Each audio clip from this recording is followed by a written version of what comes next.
Futebolaço, eu sou o Dieguinho. Bom, galera, tá entrando no ar a nossa primeira edição desta terça-feira, como sempre, com muitas informações para vocês. Antes disso, ó, dedo no like no começo do vídeo que já me ajuda bastante. Se forem novos aqui no canal, já se inscrevam, ativem o sininho das notificações e sigam minha conta pessoal lá no Instagram, beleza? E ó, essa semana agora começam as finais dos estaduais, Mineiro, Gaúcho, Campeonato Carioca, e você que quiser fazer a sua aposta esportiva, vai lá na 1xBet, se cadastra e comece a apostar. O link tá aqui, ó, no primeiro comentário fixado do vídeo. Se for seu primeiro depósito, utilizando o nosso cupom promocional, que é a palavra futebolaço com T mudo e C no final, você dobra o seu primeiro depósito com bônus aí até de R$ 1.200, beleza? 1xBet, parceira do canal Futebolaço. O link tá aqui, ó, no primeiro comentário fixado. Clica lá e comece a apostar.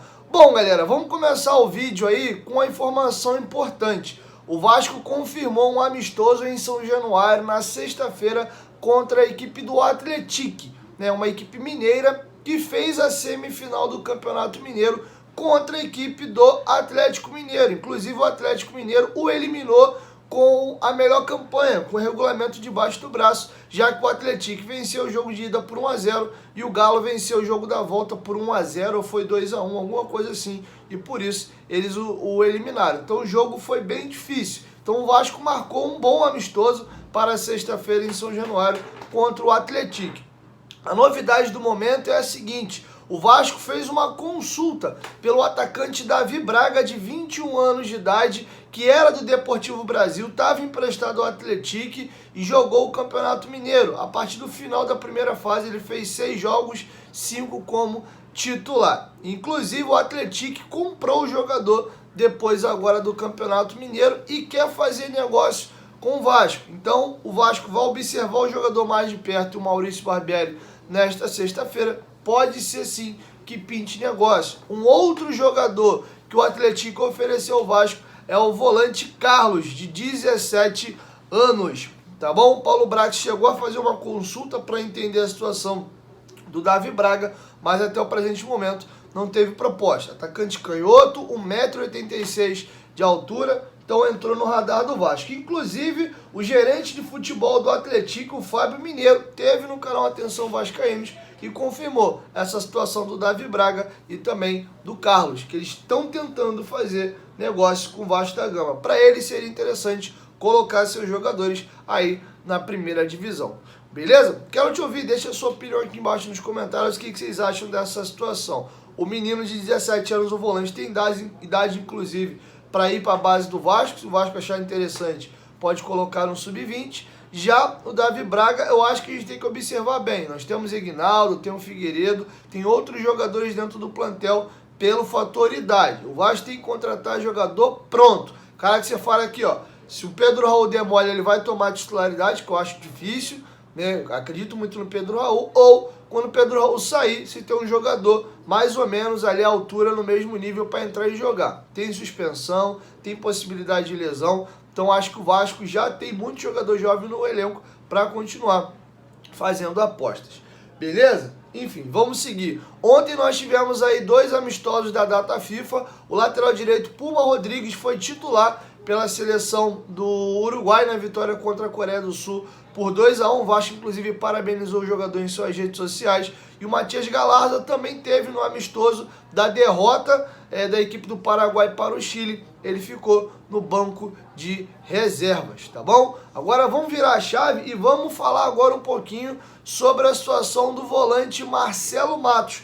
Marcelo Matos, que passou no Vasco aí entre 2015 e 2016, teve vários problemas de cirurgia no joelho e cobra no Vasco, na justiça, quase 8 milhões de reais, alegando que ele teve a lesão no Vasco e operações médicas equivocadas que acabaram fazendo com que ele tivesse que encerrar a carreira. Só no Vasco foram 5 cirurgias em seu joelho. E teve ontem uma audiência para poder julgar essa situação do Marcelo Matos e o Vasco não compareceu. O staff do atleta acredita que com isso o Vasco alega, assume o atestado de que realmente é culpado, mas o Vasco já se manifestou alegando que não recebeu a intimação. Então o Vasco vai tentar uma nova audiência. Então logo eu tenho novas informações, eu trago para vocês aqui no canal. Vamos falar agora do maior reforço do Vasco para a temporada, principalmente se falando de valores.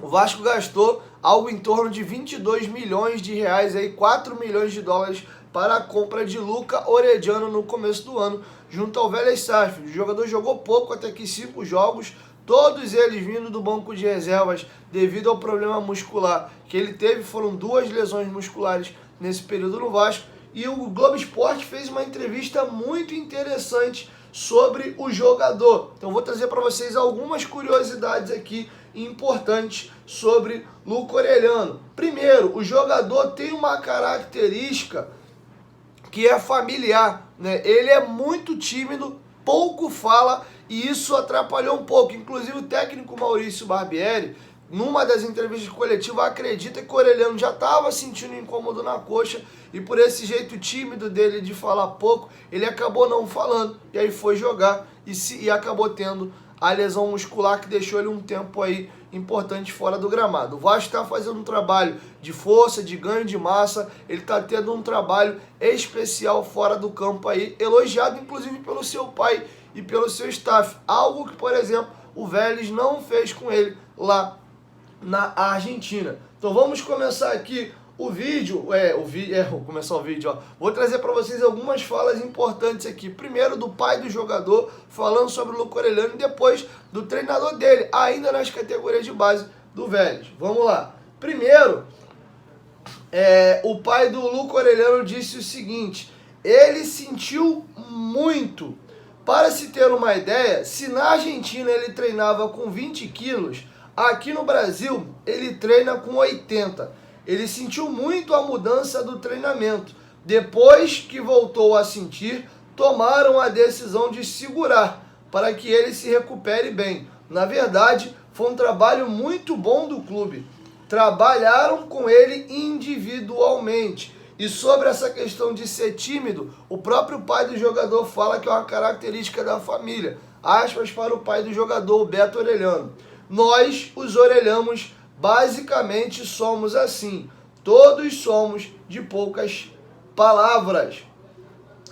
E sobre essa questão de bater pênalti, o companheiro Tébaro Schmidt, que foi quem fez a matéria, falou que o jogador apurou internamente com familiares de que o jogador não gosta de bater pênalti. Inclusive foi o primeiro pênalti profissionalmente que o Luca Orediano bateu. Ele se sentiu meio que na obrigação de bater, ele já era o 7º cobrador, só faltava Rodrigo, Eric e Marcos, 2 jogadores da base, e o lateral esquerdo, o Lucas Piton. Acho, na minha opinião, que o Lucas Piton pelo menos deveria estar na frente dele. Ele se sentiu, já com um jogador um pouco mais experiente, o reforço mais caro da temporada, pegou a bola para bater, e infelizmente foi do pé dele a eliminação contra a equipe do ABC. Tá bom? Agora vamos trazer depoimento do técnico, do jogador, ainda na categoria de base, relatando muito essa questão dele ser muito introspectivo, e 2 coisas que preocupavam na base era ele falar muito pouco e muito magro. Muita gente acreditava que ele não viraria jogador de futebol de ponta pelo fato dele ser muito tímido e também franzino. Então aspas agora aqui para o treinador dele na época da base. Ele sempre se destacou pela humildade, por ser reservado, muito calado, humilde e respeitoso. O nome do treinador dele era até Roberto Torrilha. Como garoto, ele era a representação do que é hoje. Liso, hábil, rápido, ganhador no 1 contra 1, com essa falta de comunicação e de expressão que tinha devido ao seu perfil humilde. Os seus pés sempre falaram por ele. A forma dele se comunicar era usando o pé, jogando muita bola, mas ele falava sempre muito pouco. Luquita é futebol puro e tudo que ele tem, ele conseguiu com os pés. Não tenho dúvida disso. Só o que eu desejo a ele, independente do clube e da camisa que ele defenda, que jogue com alegria, com frescor e que desfrute do jogo. que desfrute do que mais sabe fazer, que é jogar futebol. Quem era considerado a grande promessa da base do Vélez na época era o Garré, que foi vendido inclusive em 2016 para o Manchester City, e depois da venda do Garré, todo mundo no Vélez focou os olhos no Luca Orellano, passaram a dar maior atenção a ele e tratá-lo como a grande promessa da base. Ele foi lançado pelo Heinz, jogador histórico aí da Argentina, que jogou inclusive no Real Madrid. Ele ganhou mais oportunidades ainda a partir de 2020, ele se firmou e 2021 foi lançado em 20, 21 e 22 consecutivamente. Ele fez 2 temporadas aí com mais de 50 jogos. Ele encerrou a sua passagem no Vélez com 116 partidas e 11 gols marcados. Para encerrar o assunto Luca Orellano, e o Vasco acredita que agora para o brasileiro, com esse 1 mês de pausa, trabalho físico, 3 meses já, se ambientando ao grupo, ao Brasil, já viajou um pouquinho aqui, conheceu Arraial do Cabo, a família veio aqui em 2 oportunidades, está mais ambientado, o grupo está conseguindo soltar ele mais um pouco, e ele já mais adaptado a esse trabalho no Brasil, o Vasco acredita que no brasileiro, o Luca Orellano vai deslanchar. Pelos poucos jogos que nós vimos, é inegável a qualidade técnica do Luca Orellano. Então, boa sorte a ele. Eu faço um paralelo dele com o Conca. O Conca chega no Vasco no início do ano vindo do River Plate. O jogador boa parte do tempo ele era reserva no Vasco. O técnico, inclusive, era o Renato Gaúcho. Ele começa a ganhar a titularidade na reta final do Brasileiro. Que aí ele começa aos poucos a mostrar sua qualidade com as enfiadas de bola. Eu lembro que ele faz um gol de falta contra o Palmeiras. Ele começa a mostrar realmente o que veio na reta final. O Vasco não tinha o dinheiro à época, ou achava talvez também que não valeria o esforço para comprar o jogador. E aí o Fluminense junto à Unimed foi lá e comprou. Eu lembro muito bem na época, era $1 milhão lá em 2007 para 2008.